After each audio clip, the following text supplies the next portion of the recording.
స్తోత్రం. ఇప్పుడు కొన్ని నిమిషాలు దేవుని వాక్యాన్ని ధ్యానించుకుందాం. ప్రార్థన చేసుకుని దేవుని వాక్యాన్ని ధ్యానించుకుందాం.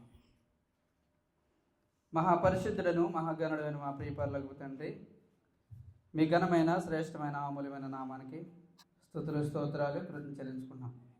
తండ్రి, మీరు మమ్మల్ని ప్రేమించి మా ఆయుష్కాలని భూమి మీద పొడిగించి మరొక మీ కుమారుని పునరుద్ధాన దినాన్ని మా జీవితాలు అనుగ్రహించి ఇటు సహవాసం తండ్రి మిమ్మల్ని ఆత్మతోనూ సత్యముతోనూ ఆరాధించుకున్నట్టుకు ఇచ్చిన భాగ్యాన్ని బట్టి మీకు కృతజ్ఞతలు చెల్లించుకున్నాం.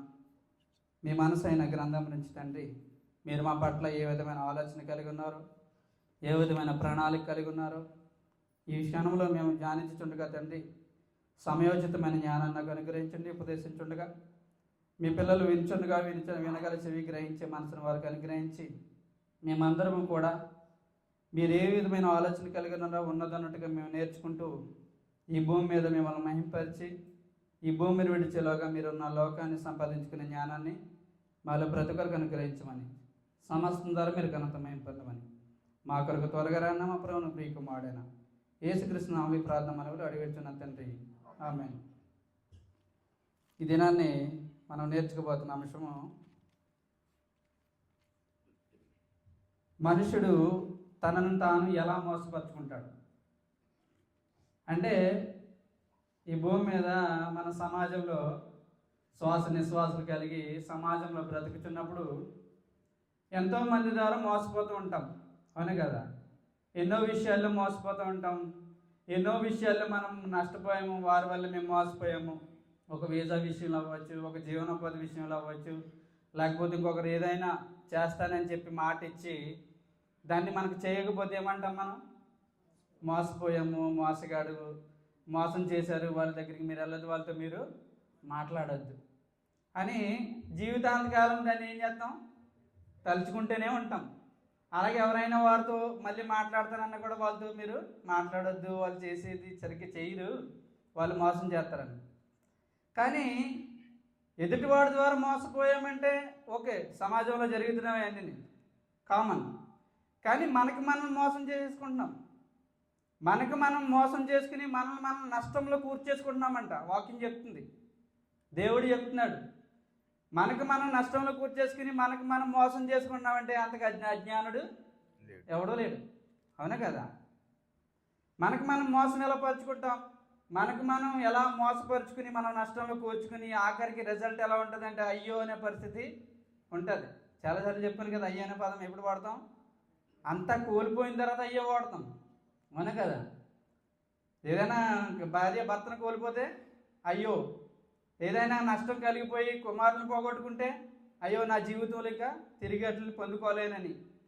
అలాగే మన జీవితంలో కూడా తిరిగి పొందుకోలేని నష్టాన్ని మనం కొని తెచ్చుకుంటున్నాం. తిరిగి పొందుకోలేని జీవితాన్ని మనం మోసపరుచుకుని మనం ఏం చేస్తున్నామంటే నష్టంలో కూర్చేసుకుంటున్నాం. ఆ నష్టాన్ని మనం ఇప్పటికైనా రిలైజ్ అయ్యి దాన్ని సరి చేసుకోలేదనుకో ఆఖరికి చాలా ప్రమాదకరమైన పరిస్థితులకి వెళ్ళిపోతాం. అసలు భక్తులు ఎందుకు చెప్తున్నారు అలా?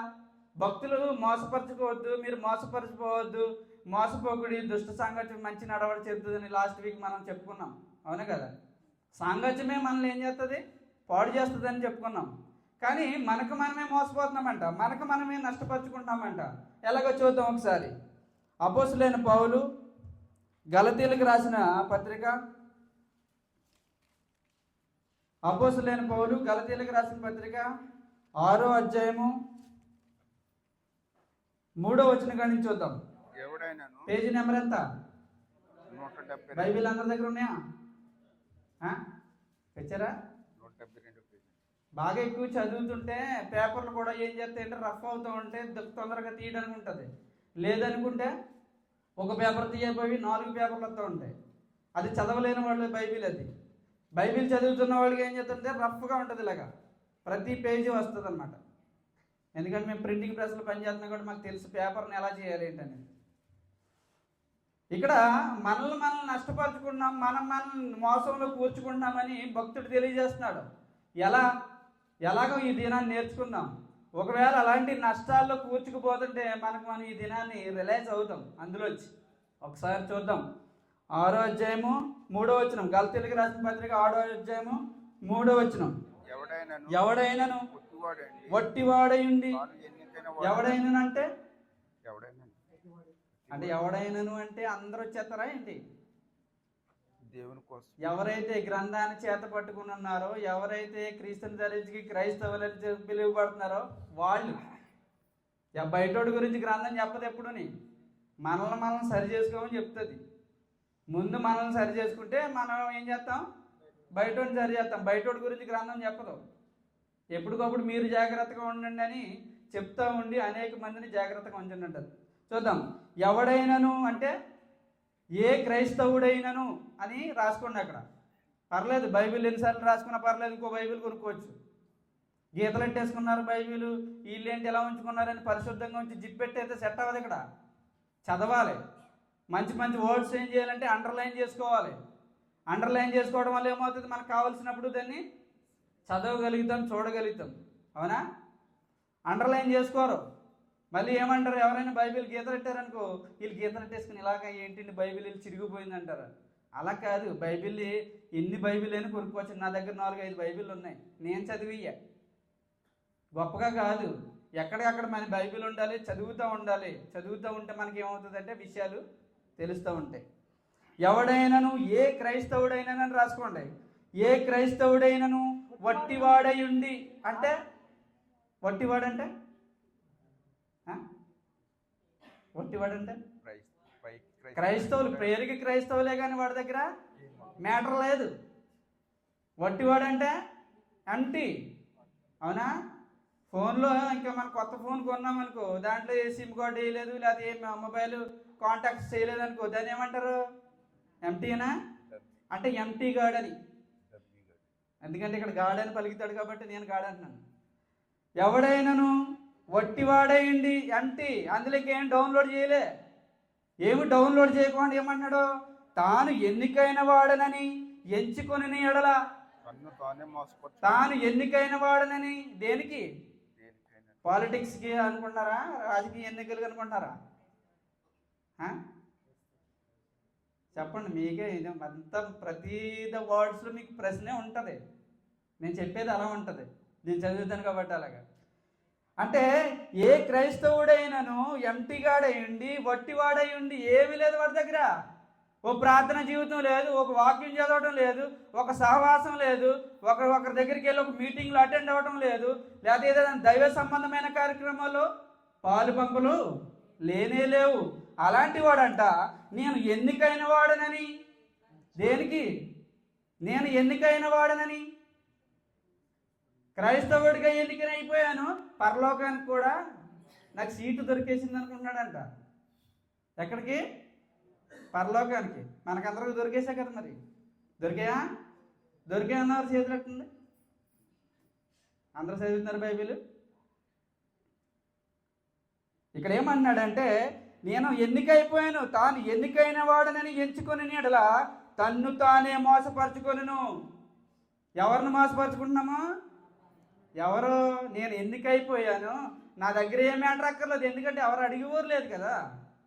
మనం చనిపోయి తిరిగి మళ్ళా పాతాళానికి వెళ్తామో లేదా పరలోకం వెళ్తామో తెలియదు మనకి. రిజల్ట్ ఏమీ తెలియకుండా ఏమనుకున్నామంటే నేను నిత్య జీవితానికి ఎన్నికైపోయాము.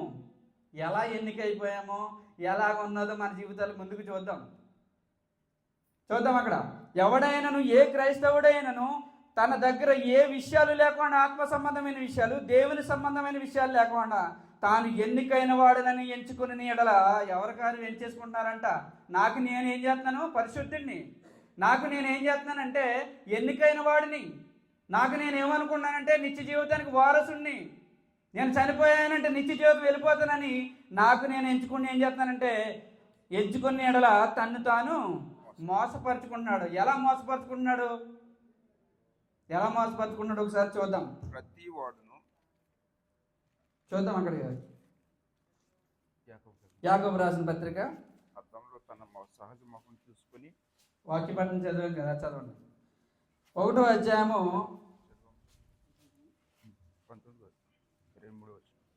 19వ వచనం కాడి నుంచి వెళ్దాం. నా ప్రియ సహోదరులారా. ఇక్కడ ఎవరు చెప్తున్నారు? యాకోబు గారు అంటే ఎవరు? యేసుక్రీస్తు సహోదరుడు. అంటే ముందు అపోస్తులైన యాకోబు ఏమయ్యాడంటే ఖడ్గం చేత చనిపోయాడు. ఈయన యేసుక్రీస్తు సహోదరుడు అంట. నా ప్రియ సహోదరులారా, మీరీ సంగతి ఎరుగుదురు గనుక ప్రతి మనుషుడు వినుటకు వేగిరపడివాడును, మాట్లాడుటకు. ఇప్పుడు యేసుక్రీస్తు జీవించినంత కాలం ఏమైనా యాకోబు విన్నాడా? చెప్పండి. యాకోబు గారు యేసుక్రీస్తు బ్రతికినంత కాలం యాకోబు గారు యేసుక్రీస్తుని వెంటాడా? చెప్పండి. లేదుగా. మరి ఎలా తెలిసింది దీనికి? ఎలా తెలిసింది? యాకోబు గారు ఏమి యేసుక్రీస్తుని వెంట తిరగలే. వాళ్ళు సొంత అన్నదమ్ములే. యేసుక్రీస్తు పుట్టిన తండ్రి తల్లిదండ్రులకే వారు పుట్టారు, వాళ్ళ ఇంట్లోనే ఉన్నారు ఆయన. కానీ యేసుక్రీస్తు మాట వినలేదు, యేసుక్రీస్తుని వెంబడించలేదు. కానీ యేసుక్రీస్తు చనిపోయిన తర్వాత ఆయన ఏంటనేది కూడా తెలుసుకుని వాళ్ళు ఏం చేశారంటే, ఈయన నిత్య జీవితానికి మార్గం ఈయనే, పరము నుంచి వచ్చిన దేవుని కుమారుడు ఈయనని వాళ్ళు ఏం చేశారంటే విశ్వసించి ఆయన మాటలు అనుసరించి చెప్తున్న మాటలు ఇవి. నా ప్రియ సహోదరులారా, మీరీ సంగతి ఎరుగుదురు గనుక ప్రతి మనుషుడు వినుటకు పరిగెలెట్టాలి. ముందు వినడానికి వెళ్ళాలి. మొట్టమొదటి యేసుక్రీస్తు ప్రసంగం చేస్తున్నప్పుడు జనసమూహాలు అనేక మంది 3 దినాలు ఏం చేశారు? ఇళ్ళకి వెళ్ళలేదంట. నా కోడేమైపోయింది, నా దూడేమైపోయింది అనుకోలేదు. అప్పుడు ఈ దినాన్ని ఎలా ఉంటుంది? ఏదైనా పని ఉందంటే దేవుని సన్నిధికి వచ్చేవాళ్ళు లేరు. మధ్యాహ్నం 1 గంటకి డ్యూటీ ఉంటే 12 గంటలకు అయిపోయి ఆరాధనకి ఎవరైనా వస్తారా? చెప్పండి. రారుగా. వస్తారా? సాయంత్రం పని ఉందంటే ఈరోజు రారు. రాత్రి డ్యూటీకి వెళ్ళాలి బ్రదరు, ఏం చేయమంటారు? ఇప్పుడు వచ్చామంటే నిద్ర, ఇప్పుడు వచ్చామంటే అలసట మాకు తీరదు. మేము దేవుని సన్నిధికి రావాలంటే కష్టం. ఎందుకంటే సాయంత్రం మేము డ్యూటీకి వెళ్ళాలి. వారం అంతా దేవుడు ఏ విధమైన కాపుదలు ఎత్తున్నాడో, మనకి మన కుటుంబాలకి ఏ విధమైన రక్షణ ఎత్తున్నాడో మనము గుర్తించాం. నష్టంలో కూర్చుకున్నాం ఇవన్నీ. దేవుని సన్నిధిని విడిచిపెట్టేసి తిరిగితే, దేవుని వాక్యాన్ని విడిచిపెట్టేస్తే తిరిగితే జనులందరూ కట్టడం లేక తిరుగుతారంట. దేవోక్తి లేని ఎడల జనులందరూ కట్టడం ఉండదంట. ఇంకా ఏం చేస్తున్నారో ఏం చెయ్యాలో తెలియని పరిస్థితి ఉంటుంది. ఇక్కడ యాకోబు గారు అదే చెప్తున్నారు. వినుటకు వేగిరపడివాడును, మాట్లాడుటకు నిదానించువాడునై, కోపించుటకు అన్ని ఆలోచించాలి. ఏదైనా చేశామంటే వినాలన్నా కోపించాలన్నా ఏదైనా ఆలోచించాలి. అవన్నీ కూడా మనలోంచి వెళ్ళకపోతే మన వాక్యం మన దగ్గర స్టోరేజ్ అవ్వదు. ఆ స్టోరేజ్ అవ్వాలంటే ఏం చేయాలంటే మనలో ఉన్న కొన్ని తీసేసుకోవాలి, చెడు వ్యసనాలని. అవి తీసేసుకుంటేనే ఉంటుంది. చూడండి. ఎందుకనగా నరుని కోపము దేవుని నీతిని ఒకవేళ పనిచేయాలని ఆలోచన కలిగి కోపిష్టమై ఉన్నావు అనుకో, నీ పని 2 సార్లు అడుగుతారండి దేవుని సన్నిధికి రమ్మని. 3వసారి లేరా? మనలో ఉన్నారా? ప్రతి వారం తీసుకొస్తారు కదా ఎవరో ఒకరు. మరి ఈ వారం ఎందుకు రాలేదు? ఒకవేళ మీరు తీసుకొచ్చే వాళ్ళు ఈ వారం రాలేదంటే కారణం ఏంటి చెప్పండి? మీరు అడిగారా లేదా వాళ్ళు రానన్నారా? మీ దగ్గర కోపం ఉండిపోయింది కదా. మీ దగ్గర మనసు ఎలా ఉందంటే, అడుగుతామండి వాళ్ళు రారు, ప్రతి వారం ఎలాగ అడిగితే వాళ్ళకి మాత్రం ఉండక్కర్లేదా అంటారు. అడిగితే ఏం పోయింది? దేవుని సన్నిధికి ఒకరు తీసుకెళ్తున్నామంటే దేవుని పనిలోనూ పాలి భాగస్థుడు అయినట్టే. దేవుని సన్నిధికి ఒకరిని తీసుకొచ్చి దేవుని వాక్యాన్ని వినిపిస్తున్నామంటే ఆ పనిలో నువ్వు పాలి భాగస్థుడు అయ్యి దేవుని మేలులు పొందుకోవడానికి నువ్వు అర్హమైన వాడివి. అది మన దగ్గర లేదు. మనం రెడీ అయ్యి రావడానికే ఎలా ఉంటుంది? ఈ రోజున ఫోన్ చేయకుండా వచ్చిన వాడు ఎంతమంది చెప్పండి? మేమెవరో మీకు ఫోన్ చేయకుండా మీరు దేవుని సన్నిధికి వచ్చిన వాళ్ళు ఎంతమంది? ఒకవేళ ట్రాన్స్పోర్టేషనే లేదు, వస్తానన్న వెహికల్ ఏ పంచర్ అయ్యి ఆగిపోయింది, మీరు ట్యాక్సీ పట్టుకుని రాగలుగుతారా? చెప్పండి. నేను ఎలా అడుగుతున్నానని కాదు, మనసు బాధ అనిపిస్తుంది.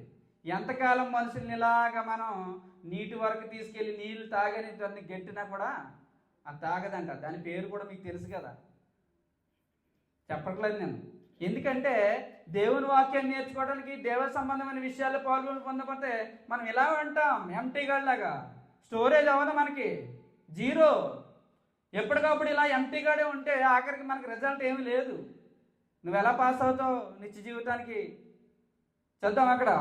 నరుని కోపము దేవుని నీతిని నెరవేర్చడం మొట్టమొదటికి తీసేసుకోండి మనసులోంచి. పదే పదే అడగండి. ఒక విధవరాలి దేవునికి తెలియని వాడిని దగ్గరికి వచ్చి గోజాడుతూ ఉంటే ఆడి న్యాయం తీర్చాడంట. దేవుని తెలియని వాడే న్యాయం తీర్చాడంటే దేవుడు సహాయం చేస్తానన్న వాళ్ళు మీరు పనే చేయట్లేదు. మీరు వెళ్ళి అడగండి, నేను సహాయం చేస్తానని అన్నాడు దేవుడు. ప్రతి ఒక్కరూ హృదయాన్ని మార్చేది, దేవుని సన్నిధికి తీసుకొచ్చేది ఆయన, మనం కాదు. మనం చెప్తామంతే వాళ్ళని రమ్మని, కానీ అది కూడా మనం చేయలేకపోతున్నాం. మన కోపిష్ట మైండ్ అలా ఉంది.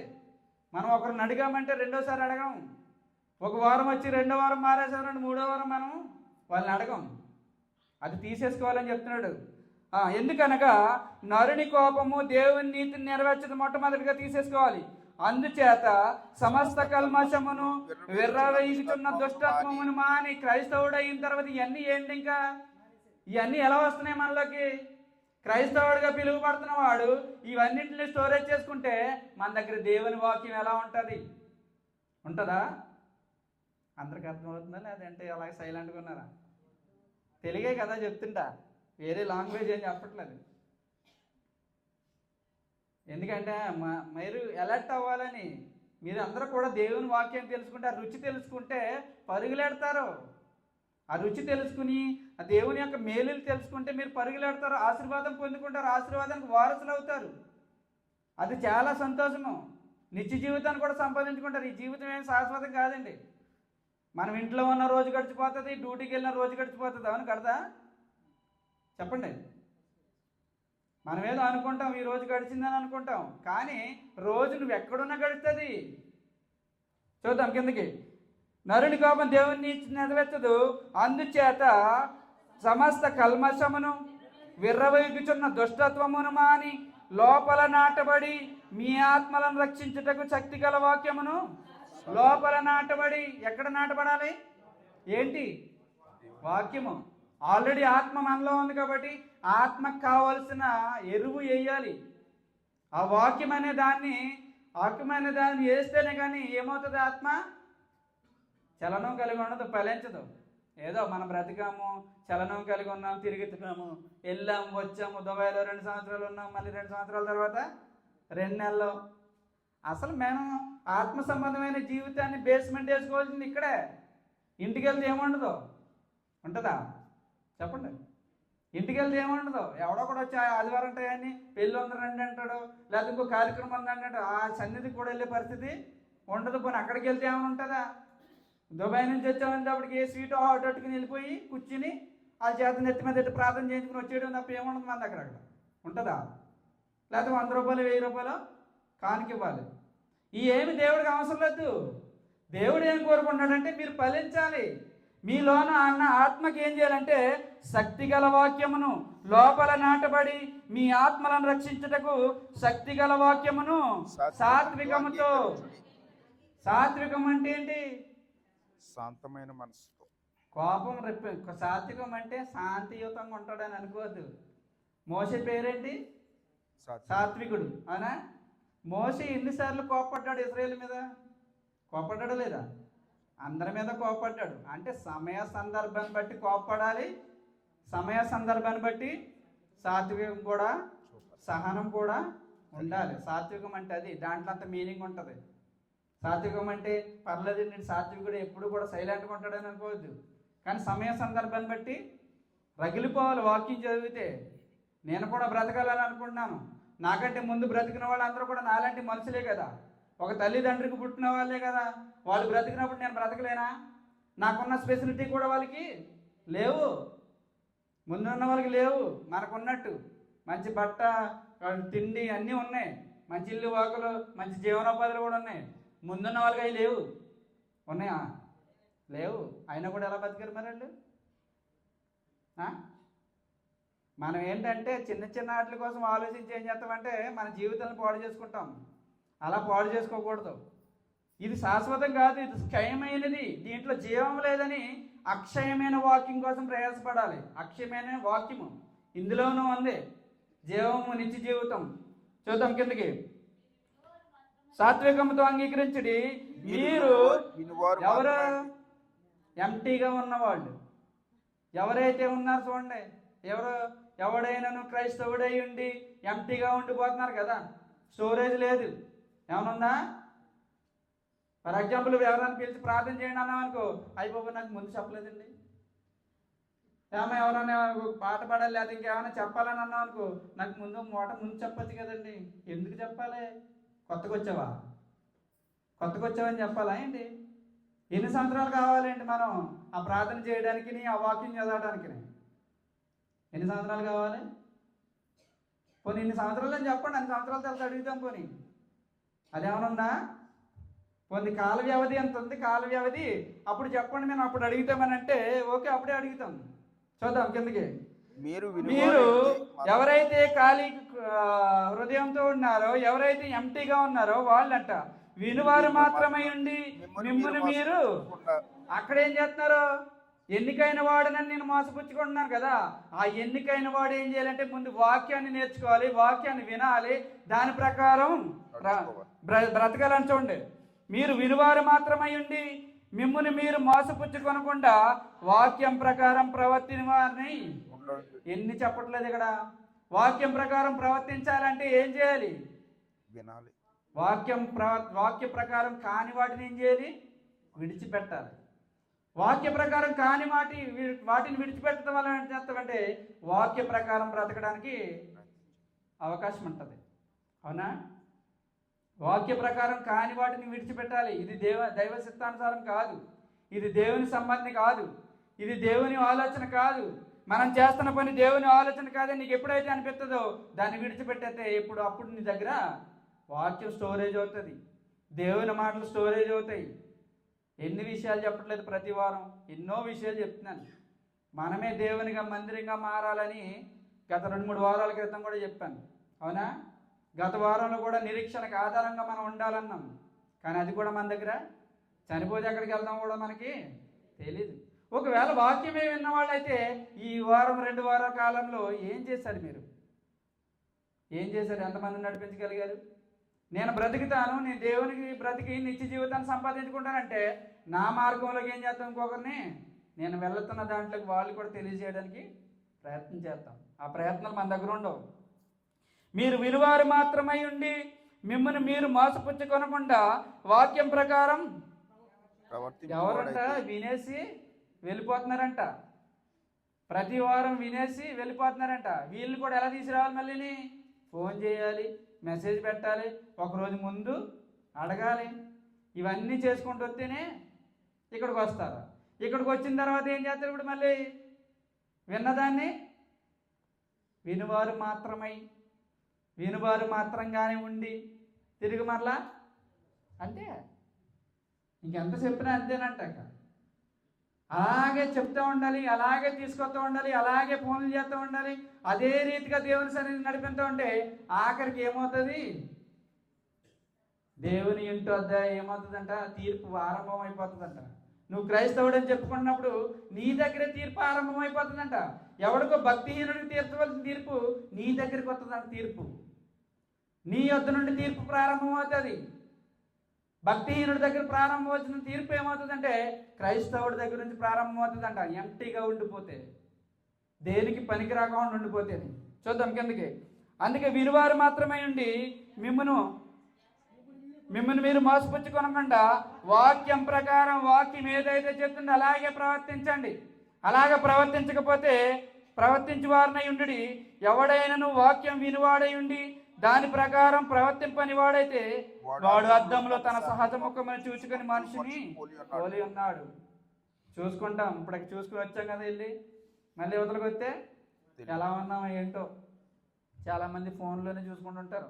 ఫోన్లో కెమెరా ఉంటుంది కదా, ఎంతమంది లేదనుకుంటున్నారు? లేకపోతే ఫోన్కి మళ్ళీ మనకి పర్స్కి ఇలాగ ఏముంటుంది అర్థం, అంతే సేమ్ యాజ్ ఇట్ ఈజ్. కానీ పదే పదే చూసుకుంటాం. అలాగే వాక్యం వెళ్ళకూడదంటే పదే విన్నా కూడా మన హృదయంలోకి రావట్లేదు. ఏ క్రీములు ఏ పౌడర్లు రాయకుండా ఉంటే నేచురల్గా ఉంటాం. అన్నీ రాస్తా ఉన్నాం అనుకో ఎక్కడేం చెరిగిపోయిందని అనుకుంటాం లేదా? అసలు ఏమి రాయకుండా ఉంటే నేచురల్గా ఉంటాం కాబట్టి అందంగానే ఉంటాం. అవునా కదా? అంటే నేను అందంగా ఉంటానని చెప్పట్లేదు, కానీ చెప్తాను అలాగ విషయాలు. చూద్దాం ఇక్కడ. వాడు ఎవడైనను వాక్యం వినువాడై ఉండి ఎవడైనానంటే క్రైస్తవులను పెట్టుకుని ప్రతి దిక్కుని కూడా ఎవడైనను అన్నాడంటే క్రీస్తును ధరించుకున్నవాడు క్రైస్తవుడైన వాడు, క్రీస్తును ధరించుకున్నవాడు క్రైస్తవుడైన వాడు, నేను పరలోకం వెళ్ళిపోతున్నాను అనుకున్నవాడు. వాళ్ళు ఏం చేయాలంటే ఎవడైనను వాక్యం వినువాడై ఉండి దాని ప్రకారం ప్రవర్తింపని వాడైతే వాడు అద్దంలో తన సహజ ముఖం చూసుకుని మనుషుని పోలి ఉన్నాడు. ఎక్కడండి ఎంతకాలం అని చెప్పాలి, ఎంతకాలం మారు మనసు పొందాలని చెప్పాలి, ఎంతకాలం మీరు బాప్తిసం పొందాలని చెప్పాలి, ఎంతకాలం మీరు దేవుని గురించి బ్రతకండి అని చెప్పాలి. క్రైస్తవుడే ఇలా చెప్పుకుంటూ ఉంటే అన్యుడి పరిస్థితి ఏమైపోతుంది? అన్యుడు ఎప్పుడు మారుతాడు? సమాజంలో బ్రతికేస్తాం, కలిసిపోయాం, కల్మషం అయిపోయింది. హృదయాన్ని కల్మషం కాదు, మనుషుల్లోనే కల్మషం అయిపోయాం. మనం అందరం మిక్స్ అయిపోయాం. అవలేదా? నిన్న కాక మొన్న ఏదో పండగ ఉంది కదా, ఏం పండగ అది? ఆ పండగ శుభాకాంక్షలు ఎంతమంది చెప్పారు మేడమ్మ సార్లకి? చెప్పలేదా? చెప్పండి. పండగలు ఉన్నాయి కదా, ఆ పండగలకి మీరు హ్యాపీ అని చెప్పట్లేదా? చెప్పట్లేదా? నిజం చెప్పండి.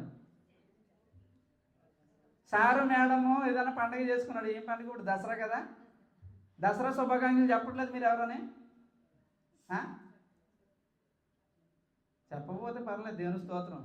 మీరు అందరూ కూడా అదే అంతే.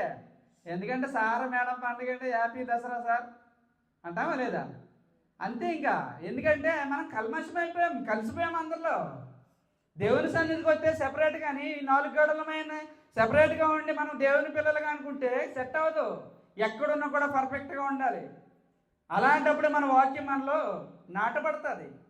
వాక్యం మనలో నిలబడతలేదు, నాటబడతలేదు, మన జీవితాల్లో మార్పు లేదంటే మనం వీరుమారు మాత్రమై ఉండి ఏం చేస్తున్నామంటే మన జీవితాల్ని పాడు చేసుకున్నాం. కిందకి రండి. వాడు తను చూచుకొని అవతలికి పోయి తానెట్టి వాడును నేను ఎవడినో కూడా మర్చిపోతాడంట. నేను ఎవడినో కూడా వెంటనే దేవుని సన్నిధి.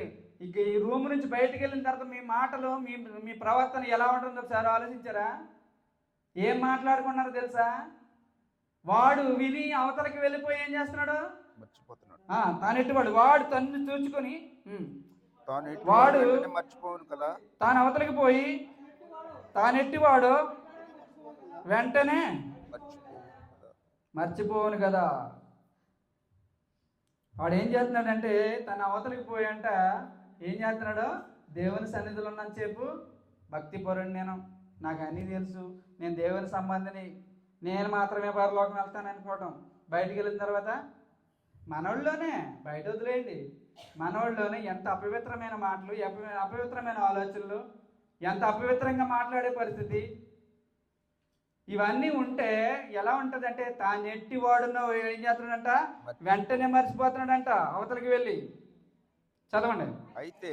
అయితే స్వాతంత్రం నిచ్చు సంపూర్ణ నియమములు తేరి చూచి నిలకడగా ఉండివాడు విని మర్చివాడు కాక క్రియను చేయవాడై ఉండి తన క్రియలో ధన్యుడవుతాడు. ఒకవేళ మీ జీవితాలు మీరు సరి చేసుకుని ఉంటే, మనమందరం మన జీవితాలు సరి చేసుకుంటే దేవుని దృష్టిలో ధన్యుడుగానే ఉంటావు. సర్వస్వం ఆయన ఇస్తాడు. నాకు జ్ఞానం లేదు, లేకపోతే నాకు బ్రతకాలని ఆసక్తి కలిగి ఉన్నాను, నాకు బ్రతకడానికి జ్ఞానం దయచేయని అడిగితే ఆయన ఇవ్వడా? ఇస్తాడు. బ్రతకొచ్చు, హ్యాపీగా బ్రతకొచ్చు. కానీ మనం ఏం చేస్తామంటే అయ్యి అడగం, మనం వాటి గురించి అడగం. అలాగ అడిగితే ఇలా ఎందుకుంటాం? ఎప్పటికప్పుడు మనం ఇలాగే దేవుని మాటలు విని విడిచిపెట్టేస్తే మనం ఎవరో కూడా మర్చిపోతూ ఉంటే ఎలా ఉంటుంది? చాలామంది ఇప్పుడు బూతులు మాట్లాడలేదండి, భయంకరంగా బూతులు మాట్లాడతారు. మరి ఎలా వస్తాయి ఏం అర్థం కావట్లేదు. మాటలు విన్నాము, వాక్యం విన్నాము, వాక్యం విన్న తర్వాత కూడా ఏముంటుంది? మొత్తం అన్నీ తెలుగులో వచ్చేస్తాయి. ఒకవేళ మేడం ఇంగ్లీష్ హిందీ అనుకో, ఇంకా మనకి ఎలా ఉంటుంది? ఆ సార్కి తెలుగే రాదనుకో, ఇంకా మామూలుగా ఉండదు. ఇంకా తెలిసిన వాళ్ళతో తిట్టుకోవడమే. వాడికి తెలియదు కదా మరి. ఎప్పుడైనా వాడు రికార్డింగ్ చేసుకుని తెలుగులో ట్రాన్స్లేషన్ ఎట్టుకుంటే బాగుండు, వెంటనే పీకి పంపించేది ఇంటికి. అవునా కదా? ఇలా ఉండి నేర్చుకోరు. మనం ఎందుకు తిట్టాలి? మనం ఆడి వల్ల అపవిత్రపరచబడటం ఏంటి? మన నోటిని అపవిత్రపరచుకోవాల్సిన అవసరం ఏంటి? ఓకే, వాడు ఏదైనా చెప్పాడు, వాడు ఏదైనా చేయమన్నాడు, అలాంటప్పుడు మనం అపవిత్రపరచుకోవాల్సిన అవసరం ఏంటి? చూద్దాం కిందకి. అయితే స్వాతంత్రం నిత్య సంపూర్ణ నియమములో తేరి చూచి, స్వాతంత్రం దేనికి? నిత్య జీవితం వెళ్ళడానికి. నిత్య సంపూర్ణమైన నియమము, దేవుడు నియమించిన ఆ నియమం ఏంటి తెలుసుకుని వాటిలో తేరి చూచి నిలకడగా ఉండేవాడెవడో, నిలకడగా అంటే భక్తిలో నిలకడగా ఉండాలి. ఎప్పటికప్పుడు పడిపోకూడదు. భక్తిలో నిలకడగా ఉంటేనే మనం ఏం చేస్తామంటే నిత్య జీవిత వైపు అడుగులు వేస్తాం. నిలకడగా ఉండేవాడు ఎవడో వాడు విని మర్చివాడు కాక క్రియను చేయవాడైంది. నిలకడగా ఉన్న వాళ్ళ దగ్గరే వాక్యం అంటది. నిలకడగా ఉన్న వాళ్ళ దగ్గర ఈ స్వాతంత్రము, దేవుడు నియమించిన నియమం ఉండి నిత్య జీవితానికి అడుగులు వేస్తారు. లేకపోతే మనకు తప్పుడు అడుగులు ఉండవు. తప్పుడు మార్గంలోకి వెళ్ళిపోయే అడుగులు ఉండవు అసలే. ఎంతమంది ఉండిపోతున్నా తెలుసా? ఎన్ని సంఘాలండి, ఎంత ఇదండి. ఇప్పుడు ఈ ఆదివారం వచ్చేటప్పటికి ఎన్ని సంఘాల ఆరాధనలు జరుగుతాయి? ఏం మారుతున్నాయి? ఎక్కడికెక్కడే కదా, ఎక్కడ జరిగితేనే ఉన్నాయి. ఒకరి దగ్గర సరైన భక్తి జీవితం, భక్తికి సంబంధించిన భావాలే లేవు. అలాంటప్పుడు ఇంక సంఘాలకు వెళ్ళి టైం వేస్ట్ చేసుకోవడం ఎందుకు? ఆ బ్రతికేసి ఆఖరికి కాలు చేతులు సెలబడిపోయిన తర్వాత దేవుడా ఇంకా అయిపోయింది కాబట్టి నాకు ఇవ్వాల్సింది ఇచ్చే అని వెళ్ళిపోవడం మంచిది. అంతకుమించి చేసేది ఏమీ లేదు. ఇరుకు ద్వారం ప్రవేశించి పోరాడే దాని దగ్గరకు అంటే కొంతమంది వస్తారని, అందరు రాలేరు. విడిచిపెట్టాలి జీవితాన్ని, విసర్జించితేనే దాని దగ్గరికి రాగలుగుతాం. కిందకి ఎవడైనా నోటికి కళ్ళెం పెట్టుకొనక తన హృదయమును మోసపరచుకొనచ్చు. నేను ఆడుతున్న మాటల వల్ల నేను మోసపరచిపోతున్నానని, నా హృదయాన్ని మోసపరుచుకున్నానని ఎప్పుడైనా ఎవరైనా గమనించుకున్నారా? నేను పాడుతున్న బూతుల వల్ల, నేను చేస్తున్న యజమానులది దగ్గర తిడుతున్న దాన్ని బట్టి నా హృదయం ఏమవుతుంది? కల్మషం అయిపోతుంది. అవునా? అలా కల్మషం చేసుకున్నాము అని చెప్పేసి ఎవడైనా నోటికి కళ్ళెం పెట్టుకొనక మొత్తం అపవిత్రమైన మాటలన్నీ ఆడుతూ పెట్టుకొనక తన హృదయమును మోసపరుచుకొనచ్చు. భక్తి గలవాడనని అనుకుని ఎడల వాని భక్తి వ్యర్థమే. మొట్టమొదటికి అవయవాల గురించి చెప్తున్నాడండి. ఇవన్నీ అవయవాలంట నీతికి సాధనాలుగా వాడాలి. ఎప్పుడు కూడా అపవిత్రాడికి అనీతికి సాధనాలుగా వాడొద్దు అన్నాడు. సాధనం అంటే ఆయుధం. నీ నాలుక ఏం చేస్తాడు? నీ నాలుకని బట్టే నీతిమంతుడివా అనీతిమంతుడివా తీర్పు తీర్చబడతావు. చూద్దాం. భక్తి గలవాడని అనుకుని ఎడలవాని భక్తి వ్యర్థమే. చాలు. ఇక్కడ ఏమంటాడంటే ముందుగా మన వాక్యాన్ని విని వాక్యం ప్రకారం ప్రవర్తించడానికి ప్రయత్నం చేస్తేనంట మన అవయవాలన్నీ ఏం చేస్తాయి? దేవుని కోసం పనిచేస్తాయి. దేవుని కోసం పనిచేసి ఏం చేస్తాయంటే దేవుణ్ణి ఇప్పుడు మయంపరచుతానే ఉంటాయి. అసలు భక్తి ఏ విధమైన భక్తి ఉందో మనకు ఒకసారి చూద్దాం. చదవబడిన లేఖనం గలతీ పత్రిక, మళ్ళీ రండి ఒకసారి అక్కడికి. 6వ అధ్యాయం 1వ వచనం కాడ నుంచి చదవండి. ప్రతి వారం మన దేవుని సన్నిధికి పరిగెడుకు వస్తున్నాం కదా, అసలు మన పరిస్థితి ఎలా ఉందో చూద్దాం ఒకసారి. సహోదరులారా, ఒకడు ఏ తప్పిదంలోనైనాను చిక్కుకొని నీడల ఎవరంట? ఎవరు? మరలా చదవండి. ఆత్మ సంబంధులు అయితేనే ఒకడి గురించి ఆలోచించగలుగుతాడు. ఆత్మ సంబంధులు కాని ఎడల ఇంకొకరు మనం పట్టించుకోం. శరీర సంబంధం అయితే వాడితో మనకేంటని అనుకుంటాం. చెప్పాను కదా ఇందాక. ఒకవేళ ఆత్మ సంబంధం అనుకో, నా పక్కన ఉన్నవాడు కూడా, నాకు తెలిసిన వాడు కూడా నశించిపోతాడు, వాడిని కూడా దేవుని సన్నిధికి తీసుకెళ్ళాలి, దేవుని వాక్యాన్ని వినిపించాలని ఆలోచిస్తామంట. సహోదరులారా, ఒకడు ఏ తప్పిదంలోనైనా ఏదైనా తప్పు చేసి తప్పుకుపోయి దేవుని సన్నిధికి రావటం మానేసాడనుకో, తప్పిదంలో చిక్కుకొని ఎడల ఆత్మ సంబంధులైన మీలో ప్రతివాడు తానును శోధింపబడదునేమో అని. ఎలా శోధింపబడతాడో మీకు తెలిసింది. సురేష్ గారు రావట్లేదు, ఏదో ఒక సందర్భంలో ఆయన బాధ అనిపించింది, లేకపోతే ఏదో దాంట్లో చిక్కుకున్నాడు, ఆయన రావట్లేదు. మీరేం చేయాలి ఇప్పుడు? పోతే పోనండి, ఎప్పుడు ఆయన సేపు తిడతానే ఉంటాడు వాక్యంతో. అది రావడమే మంచిదని అంటారా లేదా? అలాగే ఉంటాయి ఇంకా. ఎందుకంటే మనకి ఎవడైనా ఇబ్బందికరంగా ఉన్నాడనుకో వాడిని పట్టించుకోం. మనం బాగుంటేనే మనకి ఎప్పుడైనా సహాయం చేసి ఉండాలి, మనకి ఎప్పుడైనా మంచి చెప్పి ఉండాలి, ఏదైనా చేసి ఉంటే మనం పట్టించుకుంటాం, లేకపోతే పట్టించుకోం. మన క్యారెక్టర్ అలాంటిది. అంతేనా? ఏదైనా అవసరాలు అనుకో 2-3 సార్లు ఫోన్ చేస్తారు, 3వసారి ఏం చేస్తారు? ఇది చెప్పినా కూడా చేయడం అంటారు. అదే టైప్ మనది. ఏమో మరలా చేస్తానికి ప్రయత్నం చేస్తున్నాడేమో, ఒక్కసారిగా చేద్దాం అనుకుంటున్నాడేమో, అలా ఆలోచించరు కదా. అందుకే ఇక్కడ పౌలు గారు ఏమంటున్నారంటే, సహోదరులారా, ఒకడు ఏ తప్పిదములోనైనా చిక్కుకొని నీడల ఆత్మ సంబంధులైన మీలో ప్రతివాడు తానును శోధింపబడుదునేమో అని తన విషయమై చూచుకొనుచు నేను నిలబడాలి, నేను నిలబడుతూ ఎవడైతే మార్గంలోకి తప్పు మార్గంలోకి వెళ్ళిపోయాడో వాడిని ఏం చేయాలి? మంచి మార్గానికి తీసుకురావాలంట. ఆత్మ సంబంధులని మీలో తానును ప్రతివాడు శోధింపబడుతునేమో అని తన విషయమై చూచుకొనుచు సాత్వికమైన మనసు బట్టి వానిని మంచి దారికి తీసుకుని రావాలను ఒకని భారంలో ఒకడు భరించి ఇలాగ క్రీస్తు నియమమును పూర్తి చేయాలంట. అప్పుడు చెప్తున్నాడు, ముందు దేవుని సన్నిధికి మీరు నడిపించండి. దేవుని వాక్యాన్ని మీ హృదయంలో నాటుకుంటే మీరేం చేస్తారంటే తప్పిపోయిన వాడిని ఏం చేస్తారు? దేవుని సన్నిధికి తీసుకొస్తారు. అప్పుడు 3వ వచనం కాడి నుంచి పౌలు ఏం చేస్తున్నాడంటే, మీరేం చేస్తున్నారంటే మీరు ఎంప్టీగానే ఉండిపోయారు. ఒకవేళ మీలో వాక్యం ఫలిస్తే, వాక్యం మీలో నాటబడి ఉంటే ఇలాగ ఉండరు. ఎప్పుడు కూడా మనం వెళ్ళిపోయి మనం కూర్చుని వచ్చేయడమే కాదు, అనేక మందిని దేవుని సన్నిధికి నడిపించాలి, దేవుని మాటలు వినిపించాలనే ఆలోచన మనకు ఉంటుందంట. ఆత్మ సంబంధులు అయితేనే, శరీర సంబంధులు కాదు. అప్పుడు చూడండి ఒకసారి మరలా చదువుదాం 3వ వచనం కాడి నుంచి. అప్పుడు ఆత్మ సంబంధులైన మీలో ఏం చేయాలంటే తానును చూచుకొంచు నేను భక్తిగా నిలబడ్డాను కాబట్టి అనేక మందిని సంరక్షించాలన్న ఆలోచన కలిగి ఎవడైనాను ఒట్టివాడేంటి తాను ఎన్నికైన వాడిని ఎంచుకున్నాడో తానే మోసపరుచుకుంటాడు. దైవ సంబంధమైన విషయాలు మన దగ్గర లేకపోయి ఒకరిని దేవుని సన్నిధికి నడిపించలేదనుకో మనం ఏం చేద్దామంటే ఎంటీగానే ఉండిపోతాం. చూద్దాం కిందకి. ప్రతివాడు తాను చేయి పనిని పరీక్షించి చూచుకొనవలెను. పని ఏమని చేస్తున్నామండి మనం? తాను చేయి పని అంటే మన ఇంట్లో చేసే పనులు లేక రోడ్డు మీద చేసే పనులు కాదు పరీక్షించుకోవడం. దేవుని పని, దైవ సంబంధమైన కార్యక్రమాలు. దేవుని పనిలో, దైవ సంబంధమైన కార్యక్రమంలో ఎంతమంది పాల్గొంటున్నారు? ఎంతమంది దేవుని కార్యక్రమాల్లో పాల్గొని దేవుని ఆశీర్వచనాలకి వారసులుగా ఉన్నారు? ఒకవేళ మీరే కనుక ఫలించుంటే, మీరు ఫలించిన వారైతే అనేక మందిని ఆ మార్గంలోకి తీసుకొస్తారు. అవునా కదా? మరి ఎక్కడ తీసుకొస్తున్నారు? ఎప్పుడు చూసినా మీరే కనిపిస్తున్నారు కదా. ఎన్ని వారాలేనని సంఘం స్థాపించి సంవత్సరం అయింది, అయినా కూడా ఎలా ఉంది? తీసుకొచ్చిన వాళ్ళు తీసుకొస్తున్నారు, వాళ్ళు కాదు. తీసుకురాకుండా నాకు నేనుగా ఇండివిజువల్గా వచ్చి నేను కూర్చున్నాను అనుకో, ఎంతకాలమైనని ఏమైనా ఉపయోగమా?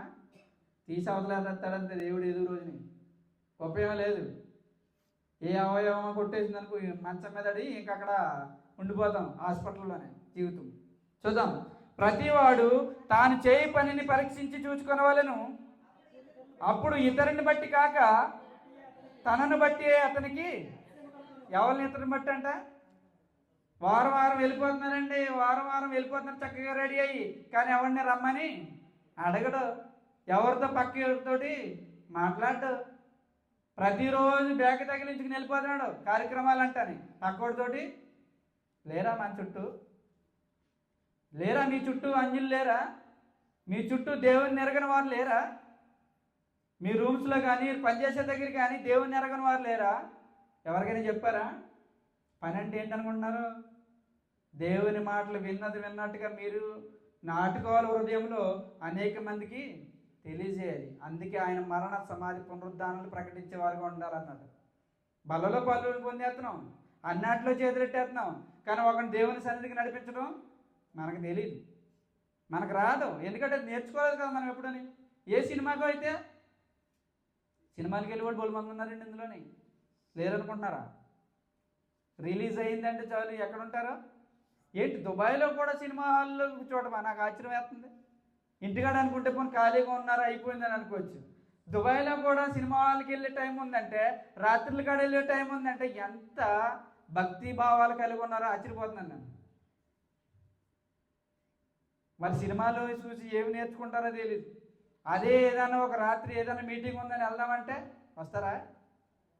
రేపు పొద్దుటే డ్యూటీకి వెళ్ళాలి. అసలు పొద్దుటే డ్యూటీకి వెళ్ళిపోవాలి కాబట్టి మేము రాత్రి నిద్ర లేకపోతే పని చేయలేను.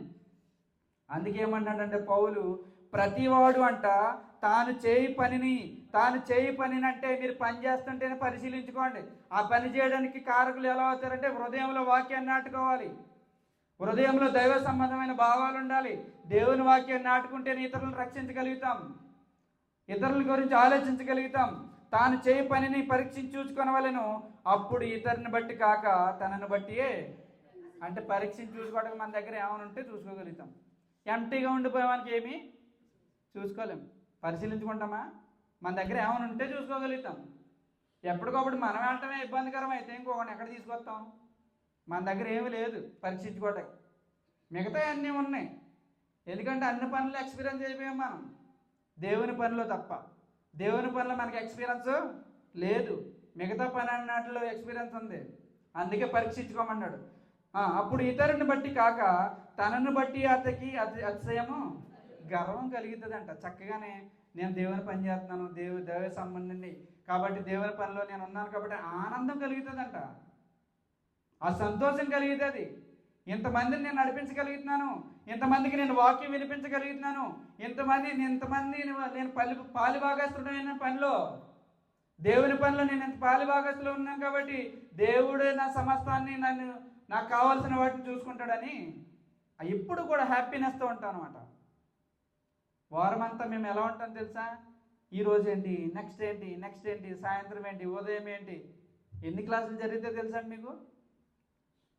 ఉదయం ప్రార్థన చేస్తే మళ్ళీ 11 గంటలకి క్లాసు, మళ్ళీ 1 గంటకి బైబిల్ క్లాసు, మళ్ళీ 4 గంటలకి ప్రార్థన, మళ్ళీ సాయంత్రం 8 గంటలకి క్లాసు, మళ్ళీ 9 గంటలకి జూమ్ మీటింగు. మీకు తెలియదు అవన్నీ. రోజంతట్లో కూడా ఏ విషయాలు, ఇంక వేరే ఏం ఆలోచించం మేము, ఏ ఆలోచించడానికి సమయమే లేదు. అయినప్పుడు కూడా సహోదరి ఇబ్బందులు ఉన్నా కూడా అవన్నీ వింటాను, హెల్ప్ చేయడానికి ప్రయత్నం చేస్తాం. అవునా కదా? మీకు తెలుసు, చాలామందికి తెలుసు, రోజువారీలో ఎన్నిసార్లు దేవుని పనుల గురించి ఆలోచిస్తూ ఉంటాము. వాక్యం నేర్పాలి, పాటలు నేర్పాలి, ప్రార్థన నేర్పాలి, ఇవన్నీ ఆలోచిస్తూ ఉంటే మన దగ్గర స్టోరేజ్ అవుతుందా లేదంటే వెళ్ళిపోతుందా? స్టోరేజ్ అయ్యింది కాబట్టి నేర్పించాలనిపిస్తుంది, స్టోరేజ్ చేసుకుంటున్నాం కాబట్టి మీకు చెప్పాలనిపిస్తుంది.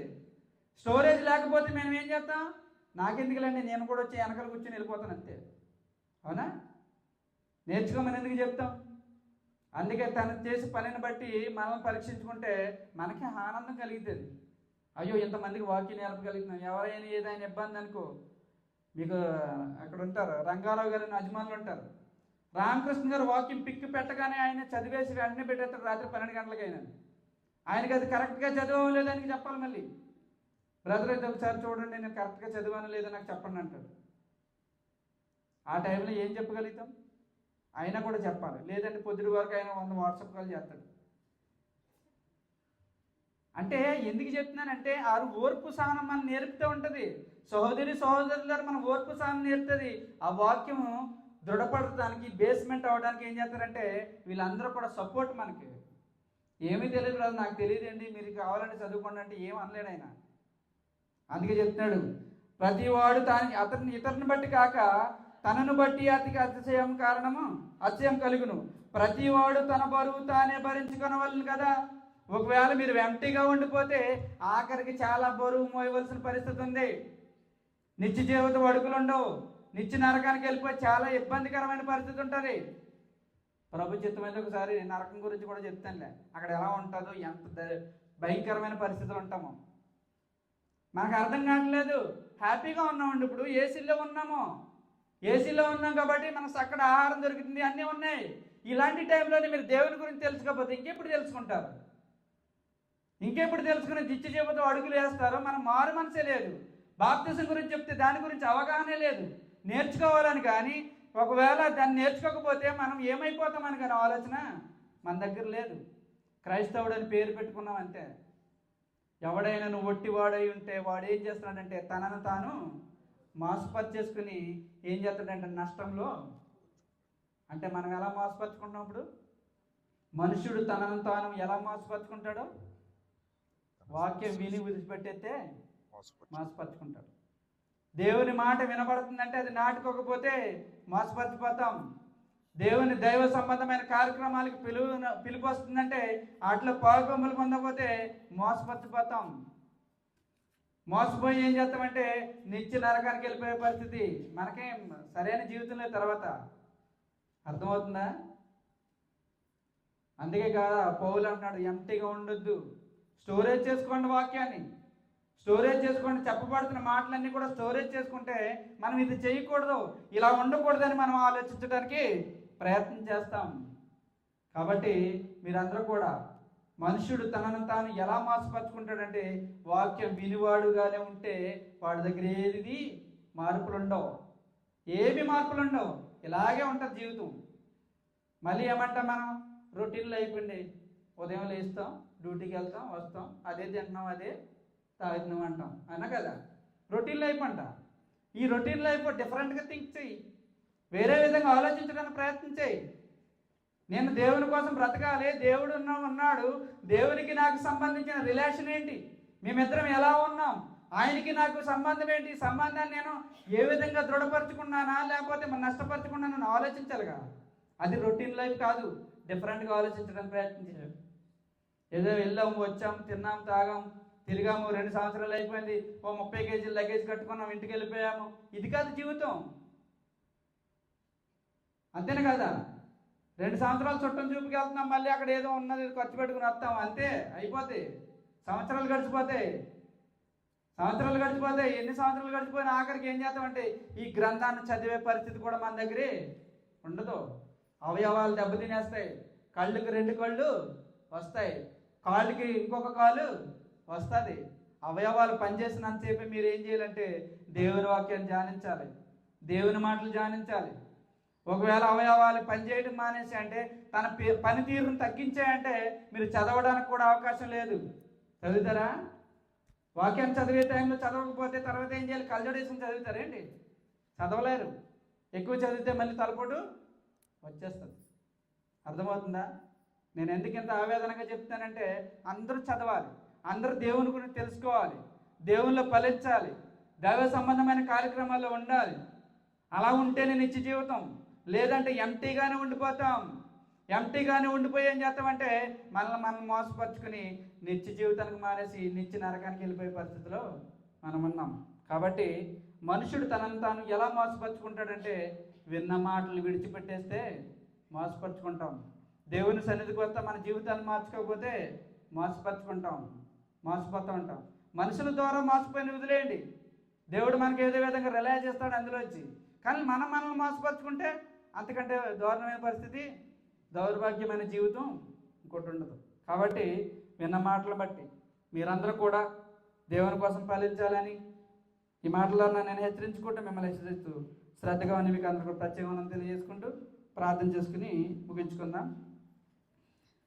మహాపరిశుద్ధుడను మహాగణుడైన మా ప్రియపార్లకు తండ్రి, మీ ఘనమైన శ్రేష్టమైన అమూల్యమైన నామానికి స్తుతులు స్తోత్రాలు కృతజ్ఞతలు చెల్లించుకున్నాం తండ్రి. ఇప్పటి వరకు తండ్రి మీ మనసైన గ్రంథం నుంచి అలానాడు భక్తుడైన పౌలు గారు రాసిన తండ్రి విషయాన్ని మేము ధ్యానిస్తూ తండ్రి, ఎవడైనాను ఏ క్రైస్తవుడైనాను మీ కుమారుడు ధరించుకున్నవాడు ఎంటిగా ఒట్టివాడు ఉండిపోతే వాడు మోసపరుచుకుని తన జీవితాన్ని నాశనం చేసుకుంటాడని ఈ మాటల ద్వారా తండ్రి మేము నేర్చుకుని ఉన్నాం. ఆ మాటలు ఉన్న భావాన్ని బట్టి తండ్రి మేమందరము కూడా విన్న మాటలన్నీ కూడా మేము మా హృదయాలు భద్రపరుచుకుంటూ ఎల్లప్పుడూ కూడా ప్రతిదినం తండ్రి మీ వాక్యాన్ని నెమరవేసుకుంటూ ఆ వాక్యపు లోతులు మేము ధ్యానిస్తూ ఆత్మ సంబంధమైన విషయాలుగా ఆత్మ సంబంధులుగా మేము తీర్చిదిద్దబడి ఈ భూమి మీద మిమ్మల్ని మహింపరిచి మీ ఈ భూమిని విడిచేలాగా మీరున్న లోకాన్ని సంపాదించుకునే జ్ఞానాన్ని మళ్ళీ ప్రతి ఒక్కరికి అనుగ్రహించమని విన్న మీ పిల్లలందరూ కూడా వారి జీవితాల్లో ఉన్న వాటిని విడిచిపెట్టి మీకోసం ఫలించే రీతిని వారికి అనుగ్రహించమని వారిని వారి కుటుంబాలన్నీ కూడా తండ్రి ఈ భూమి మీద మిమ్మల్ని మహింపరుస్తూ ఈ భూమిని విడిచేలాగా మీరున్న లోకాన్ని సంపాదించుకునే జ్ఞానాన్ని ప్రతి ఒక్కరికి అనుగ్రహించమని సమస్తం ద్వారా మీరు అంతమై పొందమని మా కొరకు త్వరగా రాని మా ప్రభువుని ప్రియకుమారుడైన యేసుక్రీస్తు నామములో ప్రార్థన మనవి అడిగిస్తున్నాం తండ్రి. ఆమేన్. అందరికీ వందనాలండి.